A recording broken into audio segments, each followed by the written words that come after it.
মালদা জেলার এক micro observer তার পরিচয় গোপন করার স্বার্থে আমাকে অডিও ক্লিপ পাঠিয়েছেন।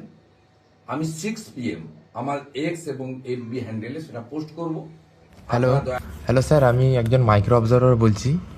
আমাদের এখানে ডিস্ট্রিক্ট ম্যাজিস্ট্রেট এবং এসডিও দুজনেই ইনডাইরেক্টলি আমাদেরকে বলছে যে AEROরা যা করেছে আমাদেরকে তাই করে দিতে, আমাদেরকে এক্সট্রা কিছু করতে বারণ করছে। বলছে যদি কোনো অ্যাম্বিগুয়াস ব্যাপার আমরা দেখতেও পাই সেটাতেও বলছে তোমরা AERO বা BLOকে ডেকে সলভ করে নাও।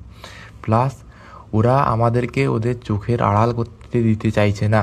ওরা চাইছে আমরা যেখানে কাজ করব ওরা যেন সেখানেই থাকে, সেখানে থেকে সব যেন দেখতে পায় কি হচ্ছে কি না হচ্ছে। এবং ইলেকশন কমিশন থেকে বলেছিল যে কাজটা হবে DM অফিসে, কিন্তু এরা কাজটা আমাদেরকে করাচ্ছে ব্লক অফিসে, যেখানে পার্টির নেতা ফেতা সবাই আসতে পারবে।